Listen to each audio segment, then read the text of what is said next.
I said, let's talk about why he's going to school. And so then so what I saw then was just this diagram of like protons, neutrons, electrons spinning around. Yeah. And so then when you started talking, Christine, I was like, okay, this is where we're getting to some of the good shit as well around like how to do this. So there's certainly is a tendency to be called into putting on a tunic, moving to Venice and carrying sage around and living that sort of a lifestyle. Mm-hmm. Right? It's very appealing, and you certainly are capable of doing that. Mm-hmm. Right? That's something that would be within your wheelhouse. You would fit right in.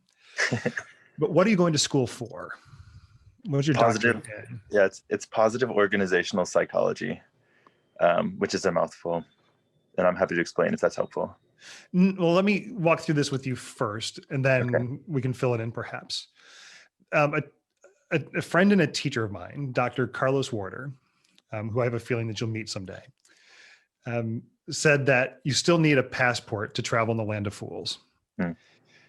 And fools being perhaps those that aren't awakened or those who are suffering, right? And I'm not saying that they're fools in the traditional use of the word.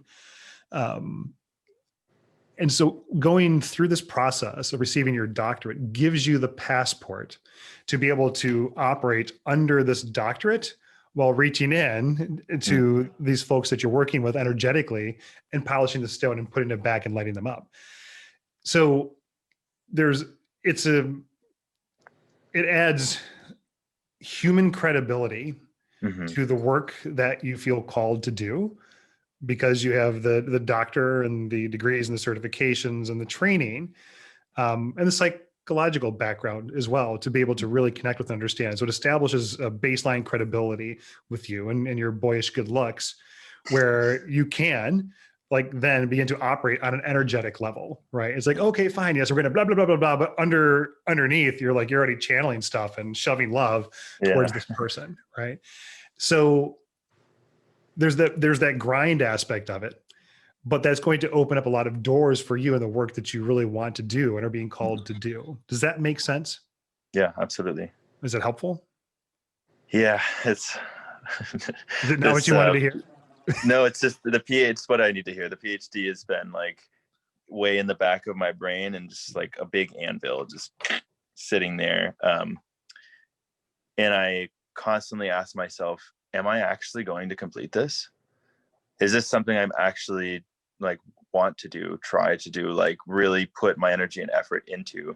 I've made it this far, but that's no excuse, right? We call that sunk cost fallacy, that just because I made it this far doesn't mean that it's worth my effort to keep going, and it's just a question I don't have an answer to, which maybe this is a good time to think about that, but this is what you said to me now is something that another friend and mentor has given me, saying, at least get the master's degree out of it, at least, if not going for the whole thing, because of that passport.